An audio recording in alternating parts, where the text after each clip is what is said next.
You can get lost in the work. You can see all these trees, but you never see the light shining through because you're too busy looking at all the trees. I went from like, I'm not doing enough to now I'm doing far too much. And now I don't know how to manage all of it. You have to learn that no is a full sentence. And it is so powerful to know your limitations. It's okay to have those meltdowns, but you have to dry your eyes, put your big girl pants on, and move forward. I was like, oh, I'm just on the way to the hospital, I'm in labour. He was like, why are you on the phone to me? I was like, because this project goes live tomorrow and I probably won't be working for the next 24 hours. And he was like, get off the phone.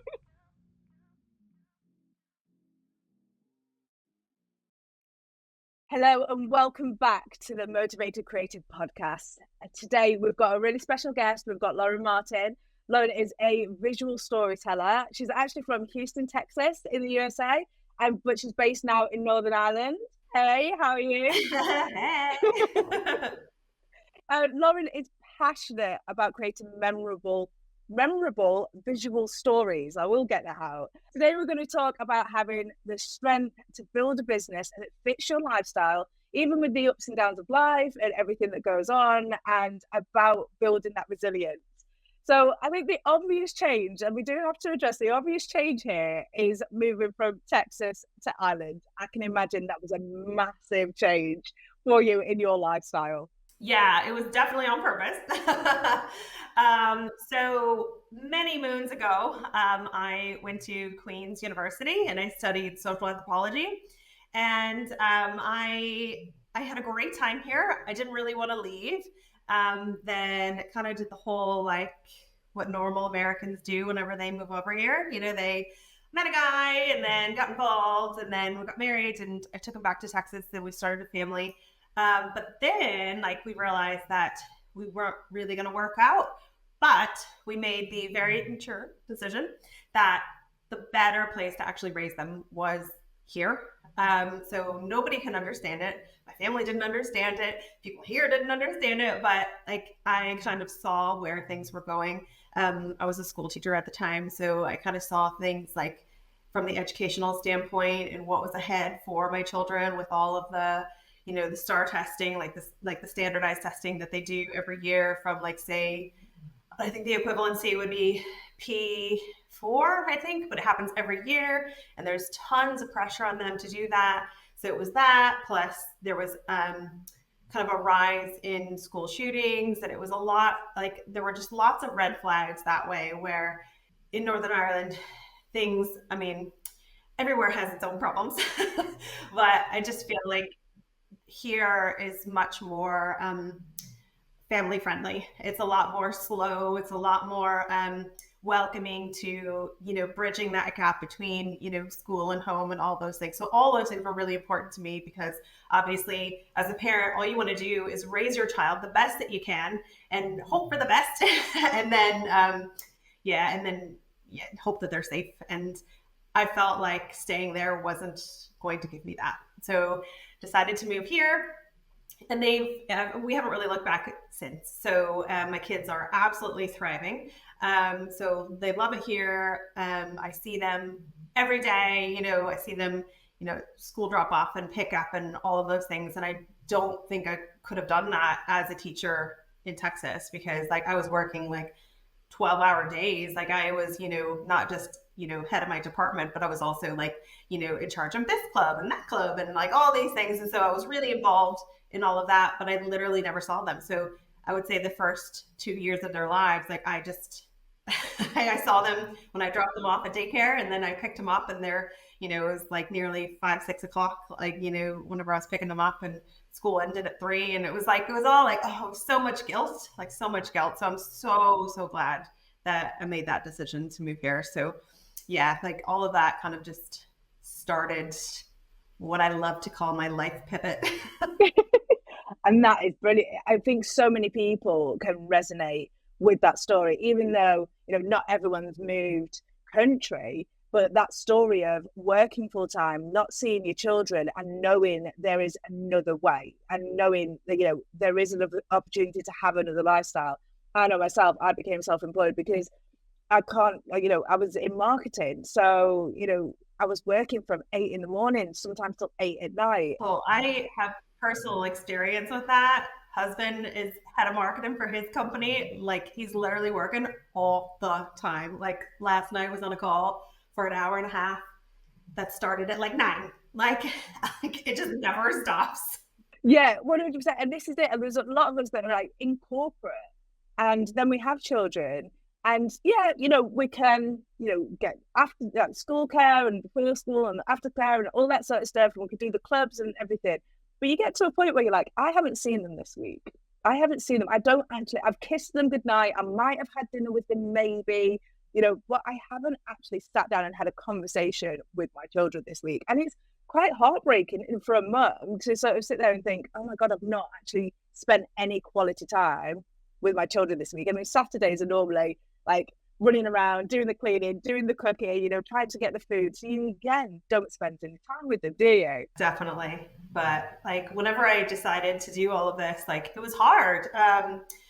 So I like it wasn't straightforward. It wasn't like, oh, I'm a photographer now. Like, I'm going to pay my bills this way. This is happening. It was really hard. It was a struggle. So, getting like that, like baby step towards it, I think was helpful, but it was also the thing that really kept me going because I kind of felt like I had like one foot in and one foot out of my old life. So like when I moved here, I tried to be a teacher and, I say tried, but it was like, well, I was a teacher, but it was like, it was so different. It wasn't the same. It didn't feel right to me. It was, things were just very, very different. Going from being a teacher to being a photographer, and I don't like to just say photographer because, you are a visual storyteller. It's so much more than just photography. So, how did that journey come about? What was the motivation to go from teaching to photography?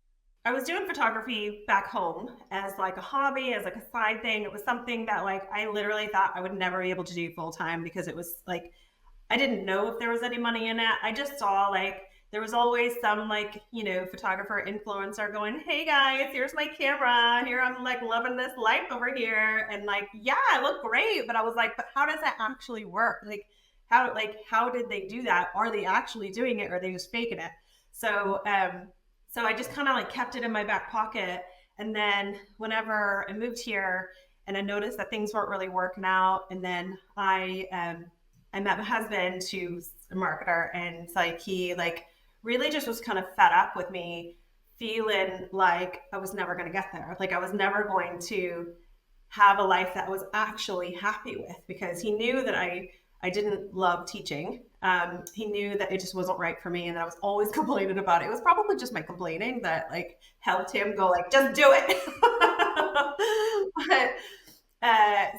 So it was really just a matter of like, okay, well, what are the steps I can take to get to that point? You know what I mean? So I just made sure that I stopped going for teaching posts and I just switched to like just like subbing, like supply teaching. And then with that kind of helped me get the money I needed, like just to pay the bills and all of that while working on like everything else in the background. So for about I would say a good 2 years, I was just, supply teaching. I had my laptop and like I would like give out the work and then while they're working on that, I'm like, right. And then I would just started like editing or I was like, writing a blog or like doing whatever. So I was like doing double duty for like 2 years.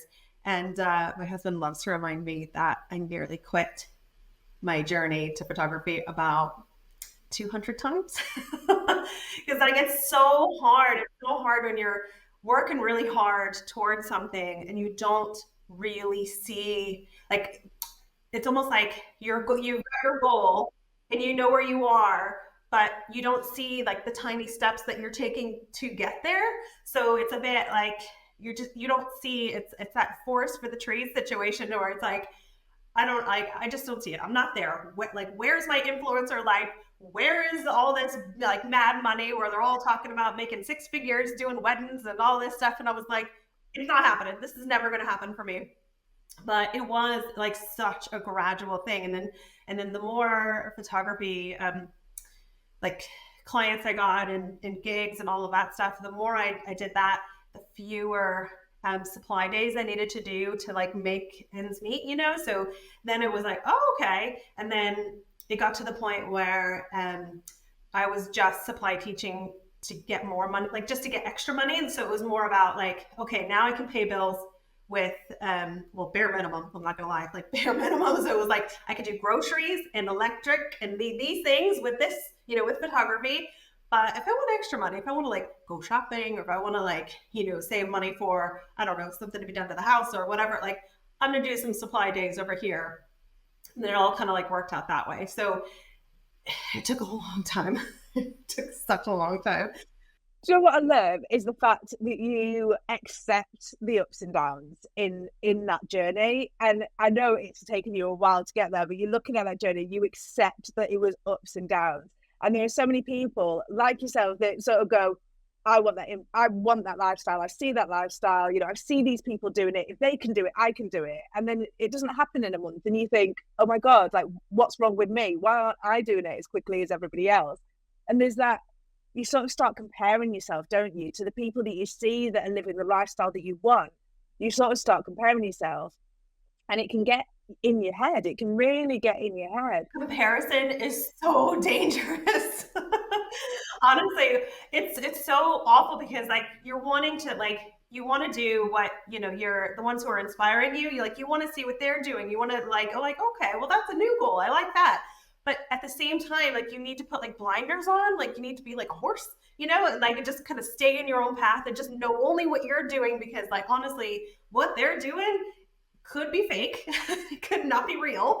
But they're on a completely different path.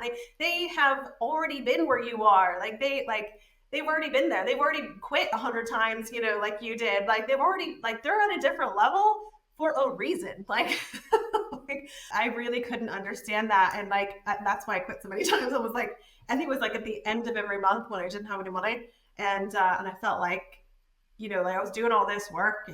Like I had gotten all the gigs and like all this, and I was like, okay, but where's the money? I'm like, well, what's going on here? I'll hold my hand up. I've been guilty for that too. You know, the amount of times. My thing is I get really teary and I get a jar of Nutella and I get a spoon or breadsticks, and then it is just straight into the tub. Like, and I'll sit there on the sofa, and you like that's how my husband knows that. Oh my God, warning sign. That's it. Then just tell us out. It's not great. He'll go, "What's wrong?" I'm not a millionaire yet. Nobody knows my name. I'm not trending on TikTok. Like I just have these like proper panics. He's like, yeah, but okay, let's go and look at where we were 2 years ago. Oh my gosh. Thank God for my husband. He's like, my tell is like I get quiet and then I get really needy because that's not me. Like normally, like you can't tie me down. Like I'm normally like go, go, go, go, go, go all the time. And then like if I'm like super like and like he's like, oh yeah, something's wrong. But like one of the best things that he taught me to do was to make a day in the diary, like really block it off, keep it sacred, and have a review of the business quarterly. So like this is something that I do now that I'm so like I did mine yesterday and it was so hard. Like I hate anything admin, anything number wise. I'm like I'm a creative. I don't do numbers. Like that's not my thing.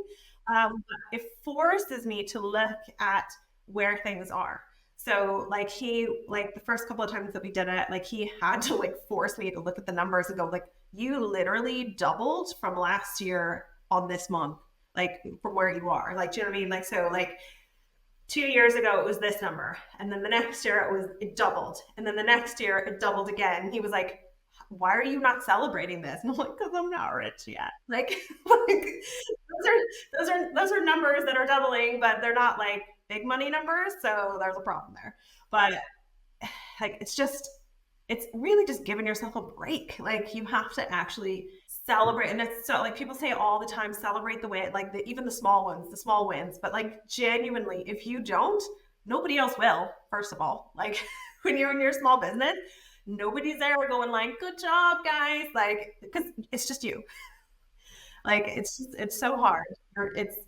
And if you're in a small business, like you're probably the type of person where like you're the hardest on yourself like all the time. So like you have to give yourself a break. Like you have to celebrate those small wins. I say this to so many people. Like, one of the hardest things I've learned in my journey is to be kind to myself. And, just there are those days, there's still those days where I'm like, oh my God, why can I not do this? Why am I not doing this as well as everyone else? Why am I? And there are still those days, but now I work through them and go, stop, give myself time for clarity and go, no, like, think about where you were to where you are now. And those quarterly meetings, I call them now my CEO meetings, and I teach people about them as well. And I love them because they're my day. I grab my laptop and I go up to Starbucks, and I'm a bit of a Starbucks girly. I do like my Starbucks. Ooh, I'll do my next one in Starbucks. That's a good idea. Oh, I love it because it takes me out of the home, because I work from home. I'm in the same four walls all the time. So I take myself away and I have a meeting with myself, and I go through my stats, and I go through, I used to do it weekly, and I've had to move it to monthly because I started obsessing over them. So I got to a point where I was like, no, monthly. And I'll just go through my stats. I'll check my, goals for the year. I'll check what my projects are for the year, what I'm like aiming to do, check that I'm on track for that, anything that needs action. And they made such a difference in my business, because you are, on your own. And as a solopreneur, it's quite lonely, and you can get lost, like you said, wood for the trees scenario. You can get lost in the work. You can see all these trees, but you never see the light shining through because you're too busy looking at all the trees. And you get to that point where you're like, what am I doing? Why am I doing this? Who am I doing this for? And you have to just remind yourself. And I find those meetings, I call them my little CEO meetings.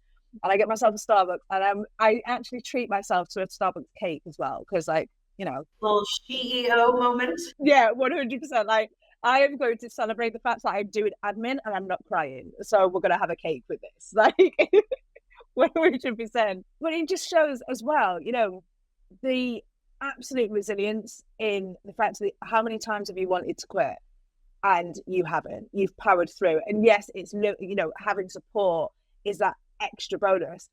But even without that support, there's that feisty bit inside of us all that would go, no, I can do this. And it's about tapping into that person and going, you're in there because I wouldn't have started if I didn't think I could do it. So it's tapping into that. How do you find, do you remind yourself, do you sort of go through, do you have a routine that you do for self-care that sort of helps you find that resilience occasionally? Or I probably think it's down to stubbornness. But it's more like, for me, it's more about like, honestly, I'm just wanting to be happy, to be honest. Like, I just want to be happy, because if I'm not happy, then I can't be the best wife or mom or whatever to everyone else. So it's that whole like pour into your own cup thing first before you can like pour to others. So it was like, to me, it's more about like, I kept at it with the 1 foot into teaching and 1 foot out, that kind of thing, because like it kind of reminded me what I didn't want, and it was still helping me. Like, it forced me to go to these gigs, like the jobs, but it was just such a constant reminder, because I did get really confused a couple of times where, like, because some of the schools are lovely, like the people in there are so nice, and it's kind of, oh, maybe I could do this again, maybe I could give it a try, maybe I could do that, and then like you go in like multiple times in a week and you're like, oh no. Like, I already missed this for the kids, like I couldn't go on a field trip or something. It was like, oh no, that's not what I want. Like, let's just keep eye on the prize. This is what I want. And like I knew that it would never make me happy, as lovely as the staff are, like, no, like it's just not for me. And then it also helped to talk about my goals, like just to say like, this is not for me, like, because when you supply teach here, like it's always like people trying to get in like into a school and like trying to like like like elbow rubbing kind of thing, and it's like, oh, but me. But I just made it very clear, like, my goal is to actually be a full-time photographer. I'm not here to get a job. Like, it was just very, very clear about, all my boundaries and like what those were, because if I set those boundaries for other people, that kept me right with my goals. So, so I think that was really helpful. That's amazing, because I think a lot of us don't want to say out loud what we're aiming for fear of not quite reaching it and maybe, disappointing others. What if I fail? 100%. And that fear of failure will be saying it out loud. And Yeah. actually, that saying it out loud really helps you to keep on track and keep motivated to move forward, even when, it was tempting to have I say 9 to 5 loosely because we know teaching isn't 9 to 5, but Oh yeah. having that 9 to 5 and the regular money and everything else, and there's that comfort in that. But that saying it out loud really kept you on track.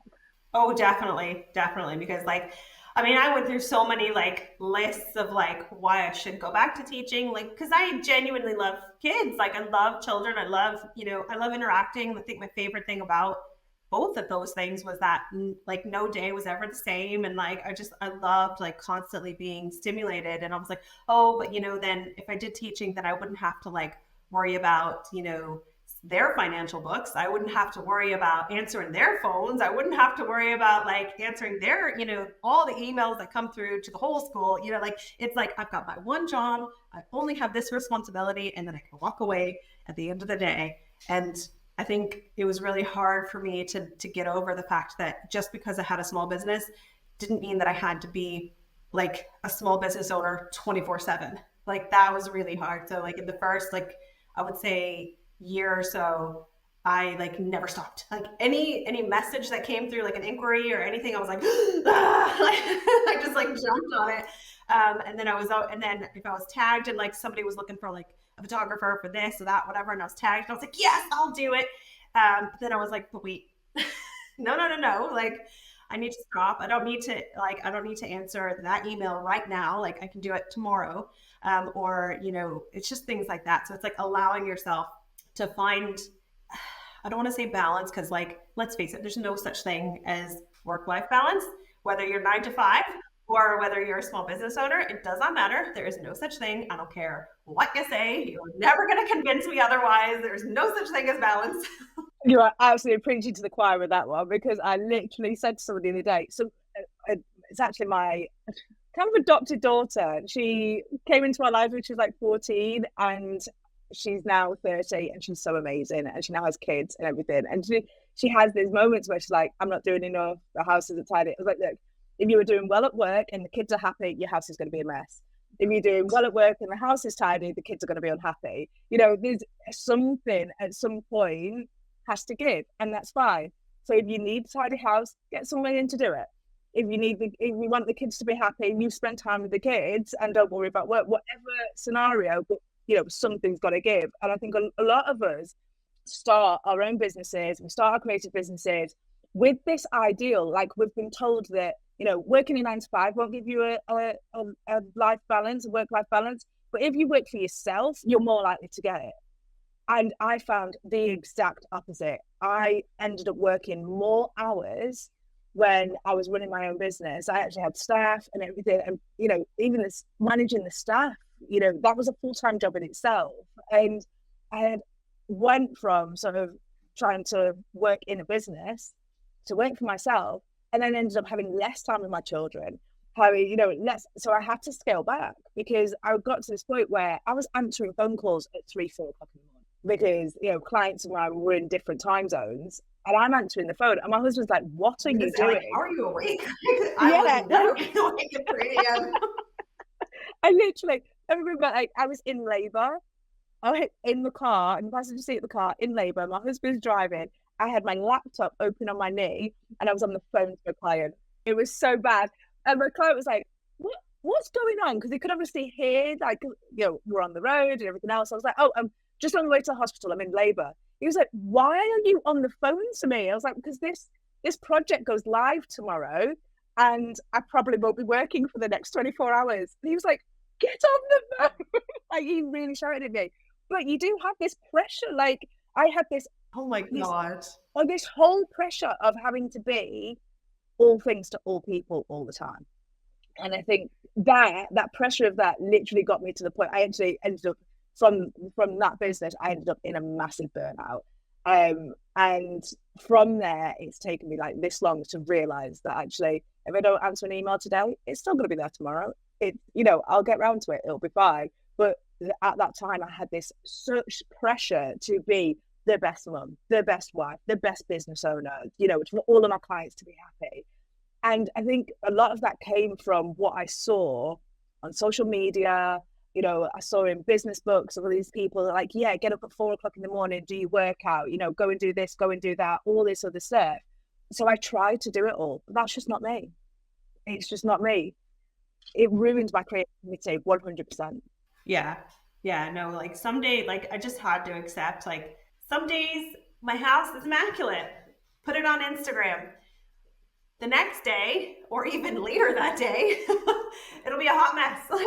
So like, it just is what it is. Like you just can't do it all. Like you can't answer that email. Like I remember like in the early days, my husband like shouting at me because like the kids would finally be in bed, be our time, and then I'd be on my phone messaging, replying to messages and all. I'm like, no, like I just can't. Like, what's more important here? Like, it's really just a matter of like checking in, going like, right, what was the reason I was doing this? Like, and so it's hard to just give yourself that space of like, because some days, like, because one of the things that really skyrocketed my business was I had a partnership. So I made a partnership with an ultrasound clinic called Oh Baby. And they basically, we worked it out to where basically anybody who went to them got to come to me for free. And so they obviously gave me loads of business. And it wasn't perfect at the start, but it tweaks here and there made it doable. It made it actually manageable. And I was like, oh, okay. But like, I just think there's just so much like that came in, and then it was like, okay, now I'm doing too much. So it went from like, I'm not doing enough to now I'm doing far too much. And now I don't know how to manage all of it. So it's like, you're freaking out about like, oh my God, I don't have enough business, to, oh my God, now I have too much business. And there was no in between and nobody prepped me for it. I felt where are my elders? Like, where are all these people that are like, that I was following and like, they're doing all these amazing things. Like, where's all the advice or the mentions of like, this happens, like, this is actually a thing. So once you finally do well, then what?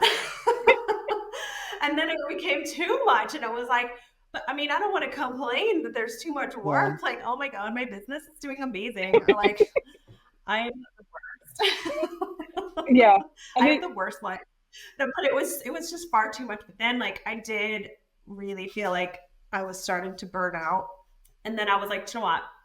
I've had enough. I've had enough of like answering every email right away. I've had enough of like, being at everybody's beck and call. Like, I'm just done. Like, I can only do so much. I will do what's in front of me. I will do what's necessary. I'll do, like, it's all about that time management, but it was just too much.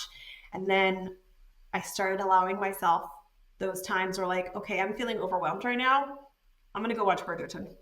like it was just too much. I'm like, no.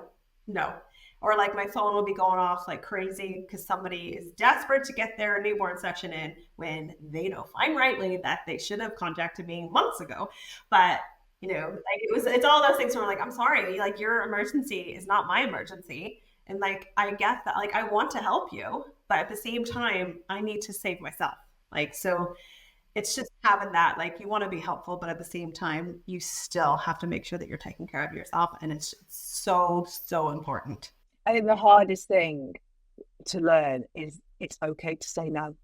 Even in business, it is okay to say no. And that was the learning journey I was on at that time, because I was taking on new clients every single day. If my staff couldn't handle the work, I did the work. It was literally like all day, every day. If someone said to me, can you do this? It was always a yes, to the point that I was teaching myself new skills on weekends, like teaching myself how to program websites, how to organize events. I did a wedding planner course in 2 days. It was supposed to be a 6-month course. I did it in 2 days, just to take on those extra skills, so that when the client said to me, can you do this? I'm like, yeah, I can do that, not a problem.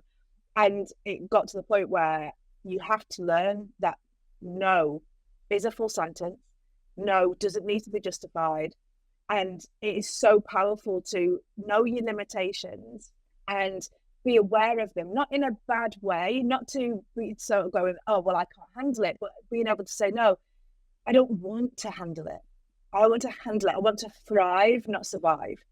And that's a real big learning journey for anyone running their own business to go on.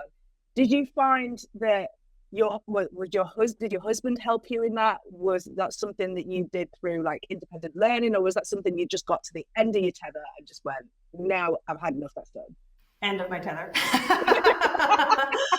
So yeah, no, it was a lot. You just kind of have to just say no. Like you just have to like, right, I've had enough. I just can't actually do it all. It's just keeping yourself grounded, really, isn't it? Like it's just more about like knowing what's best for you. And like the whole reason I stopped doing event photography is because like that's not me. Because like I love to meet people and interact with people, like, but I will only do small weddings.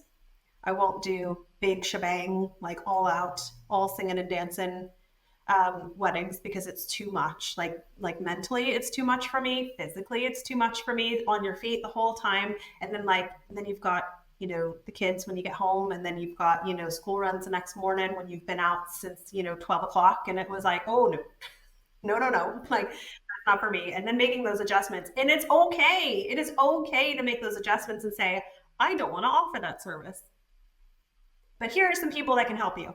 So like I think one of my proudest moments was whenever like somebody inquired about, it was an event. I think it was like, they wanted me to cover like some kind of award or something like that.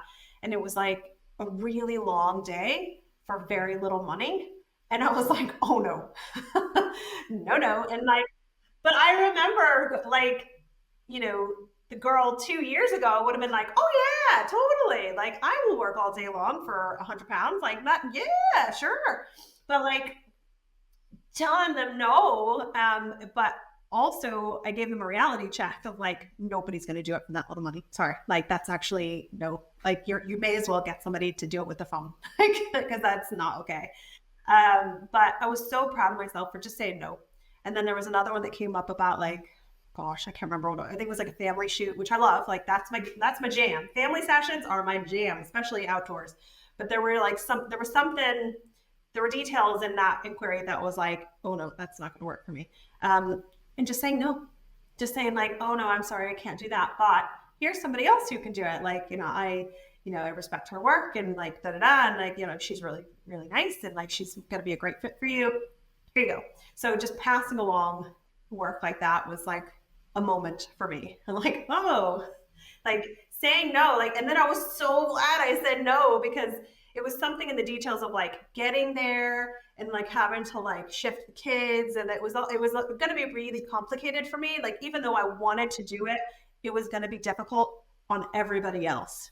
Like it would have given my husband more work, or it would have been like stressful for the kids, or like they wouldn't have gotten their homework done all the way, or I don't know, there was something in it. I was like, oh no, like if it's going to stress them out, like I should just say no, like And absolutely that's not. brilliant. But I yeah. think that comes down to really understanding your product and your offering and your service, and really, and I, from because I come from a product industry, like I have a physical product, so for me, I was always the one that says, yeah, yeah, yeah, like I can make it, it's fine. So when people said, oh, have you got this? I don't know, but I'll make it for you.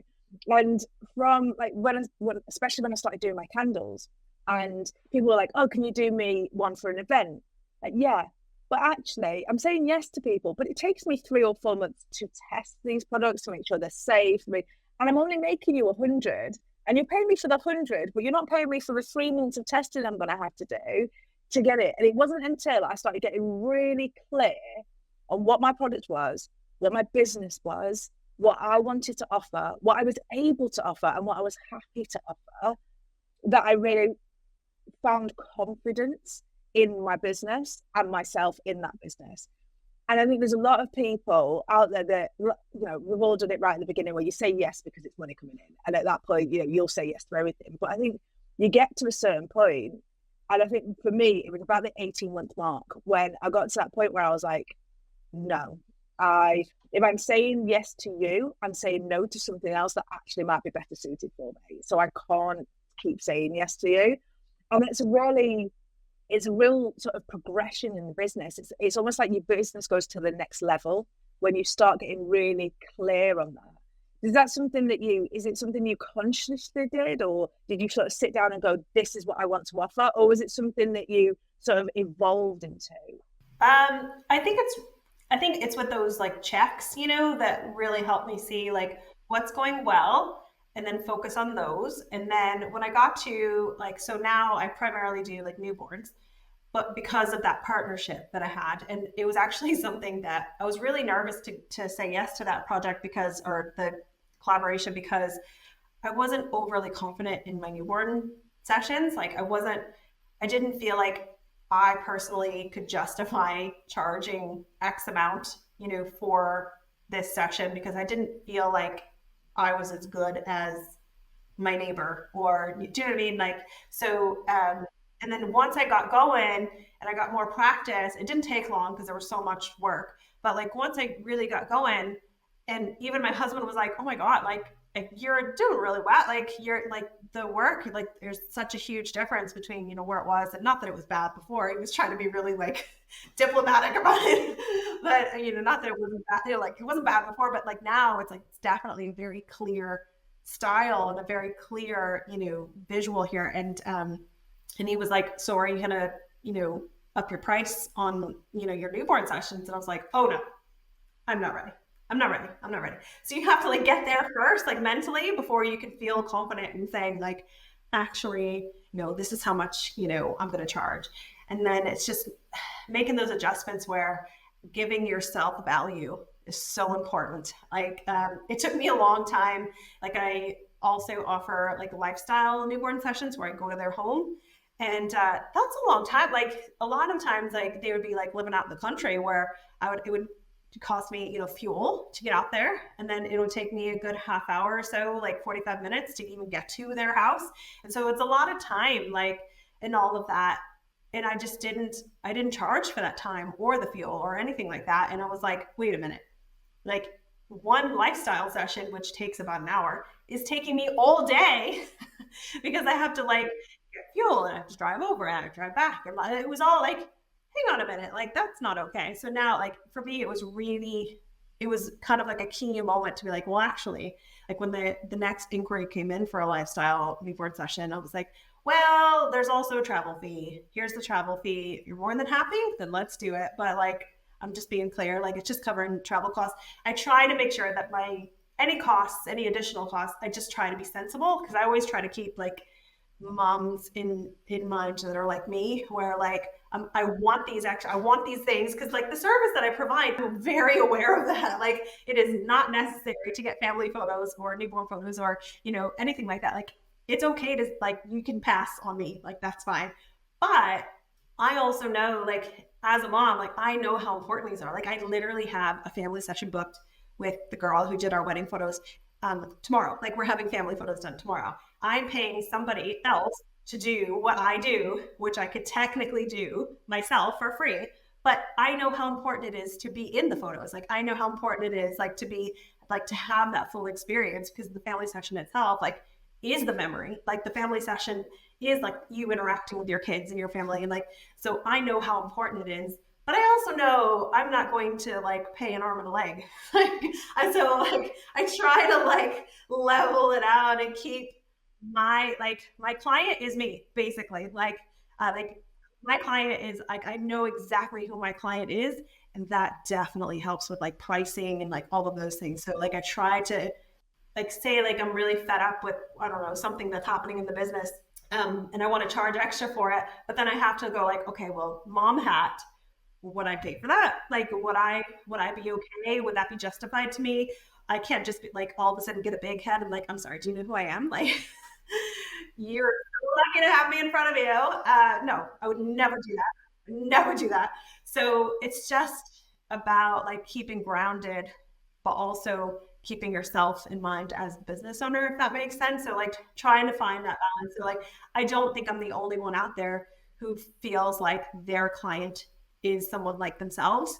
And so finding that balance of, would I as a mom pay for this? Would I as a mom, justify this expense? Like, especially if my partner had questions. But like, it's just more about just, I don't know, like keeping yourself the business owner in mind, but also your client. Yeah, 100%. 100%. I absolutely love that. So one of the questions that I was going to ask you today is like top tips for people that are, struggling to make that balance moving forward. But I'm going to switch it up a little bit. What tips would you have given to yourself 3 years ago that would have stopped 90% of those meltdowns and 90% of those times where you're like, no, I'm not going to do it? What would be the tip looking back now at the person you were then and the person you are now and the business that you have now? What are like the key things that you'd say, hey, don't worry about this, or make sure you do this, or just think more about this? That it's okay to have those meltdowns, but you have to dry your eyes, put your big girl pants on, and move forward. Like, just do that a little bit faster. I did it, but I think the tip would be like, first of all, be okay with having the meltdown. Like, because sometimes like you have the meltdown and then you get down on yourself for having the meltdown to begin with. Yeah. And it's like, why am I freaking out? Like, I'm just making it worse. So I think definitely just telling myself that it's okay to have that meltdown, yeah, but move on. Yeah. just keep going. But yeah, like I feel like I wouldn't have gotten where I am today without my husband for sure. Just someone I think I just need someone to constantly like keep me in check, like to say like, no, but okay, yeah, you're melting down because you're not a millionaire, but at the same time, look at that. Yeah. Look at that. So yeah, so if I could do that for myself, that'd be great. And that's what the CEO meetings are all for, aren't they? You doing those CEO meetings. Oh, definitely. Oh, definitely. Absolutely. I highly recommend those meetings. Absolutely. Like I do mine quarterly just because I'm too busy to do it otherwise. But it is good because then you can compare like in this chunk of time, like I fully expected to not do well January, February, March, because it's the beginning of the year. Nobody's got any money. Like but actually like it was really good. And then I was able to move up again, like from March, April, May, like April, May, June, like all of those, like still, like there's still a bit of progress. And then like like a month that I thought I didn't do well, I just kind of like maintained. So it was like, that's fine. So, but still like knowing that there is a pattern, like even recognizing that in low times in the year, that's normal. Like, so I'm fully expecting to not do well in July because everyone's on holiday. Everyone's out of town. Everyone's doing this, that, whatever. Like they've got their holidays to pay for. Like I said, like I'm not an essential service, so I'm okay with that. So July, August time is usually like a slower time, or there'll be like a service, like a family session. Like those will go up. So it's just being okay with that fluidity in your business, where like, but then the last half of the quarter, like I'm going to be rocking it. Like I know I will. So, because that's like Christmas time and like all those things. So like being okay with there being the lower period and all of that, like that's really important too. Just a reality check of like, okay, let's look at like, people aren't, booking a million sessions every month. What's going on? But it's more like, right, okay, well, what's going on at this time? Or like, how can I supplement that? And so like something that I've started doing was offering family sessions for people that are actually coming over and doing their holiday in Ireland. So like I get tons of like American families coming over. Like I've got one, what date it is, next week. So next week we're going to Dunluce Castle. Like, so it's like, it's kind of capitalizing on those moments. So it's like looking for those opportunities to make those connections and just make sense out of it. So like, well, making decisions like, okay, well, for the business, that makes sense. And that makes sense. So making those connections that way is really good. It's just a nice way to like supplement what's going on. And that is very important as well, to be fluid in your business. And that's wonderful that you've actually found a way of keeping that fluidity in your business, but staying true to actually what it is that you want to do in the area you want to do it, in the time frame that you want to do it, with work-life balance, kind of as much as you can possibly have a work-life balance. But it's brilliant that you've, over these years, you've figured out what your business is doing, when it's doing it, what the ups and downs are, when your key times are, and that you are comfortable with that and understanding, okay, so, this is a low period. So how can I pivot to make this a high period, and just evaluating we all get scared of evaluating the numbers, and it's really nice to hear that even though you were scared, you've learned how to do that evaluation to be able to pivot your business. I think that's a really brave, a really strong thing to do. Information is so important. Absolutely. So even if it's information you don't necessarily want or you're a little bit afraid of it, like it's so helpful. It's so good to know though. So I would definitely say like anybody, especially if you're starting out, like keep an eye on what's happening, when it's happening, and then just kind of go from there. That's brilliant. That's amazing. Thank you so much, Lauren. It has been amazing to talk to you today. I love talking to you. You bring me so much joy. I love talking to you. I feel like I've known you like forever. Like we've literally talked twice. I know, it's crazy. And I love that. I love how, you can meet people sometimes and actually you're just on the same wavelength. And it's really lovely because I know that there are a lot of people that will listen to this, that will hear your story and, how that it would genuinely benefit them. To know that, hey, it's okay to have a meltdown. I call them pity parties in this house. When we're allowed 24 hours. You're allowed to have a pity party for 24 hours. Get your pajamas. I'll even sit with you, get all the snacks, get all the junk food. We'll have 24 hours.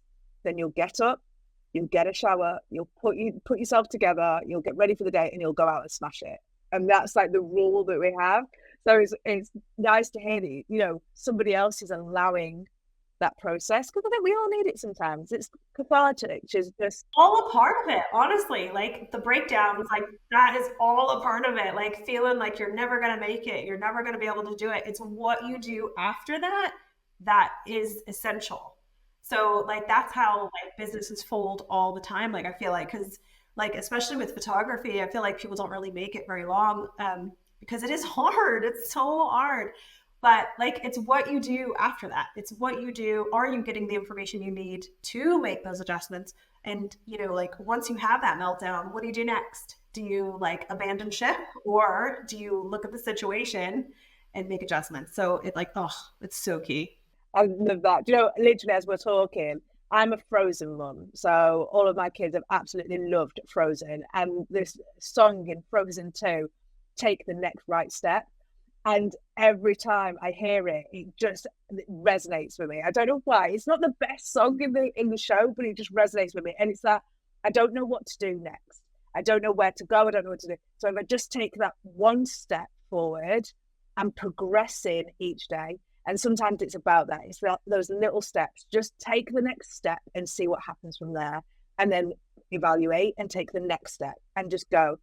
And I think in business especially, busy, kids, family, everything going on, being a wife, being a person as well, because we need to maintain ourselves and our identity, all of that stuff going on. Sometimes just take the next step. Just take it slow, have your meltdown, take one step forward, and don't sort of think about all the things that you're not doing. Just take that one step and just move forward and see. That's dangerous. And I think that we're gonna have to rename this episode just for that, because we are. This episode is now Meltdowns, and we love it. And yes, it is okay to eat Nutella in your jammies. 100%. I will stand by that. That is the hill I'm dying on. Really is. But no, it's been so amazing to have you here, and thank you so much for having me. I know you're going to be a regular. It'll be really nice to have you on again. So I think you've got so much more to say, and there's so much more people can learn from you. You're just such an amazing person. I love it. If anyone else out there would like to get to know more about Lauren and have a chat with her, or learn more about visual storytelling or anything like that, find all of her details on our website at theartisanbusinesscompany.com/podcast. We'll get that out all in one day. Next week, it's actually our last podcast of the season.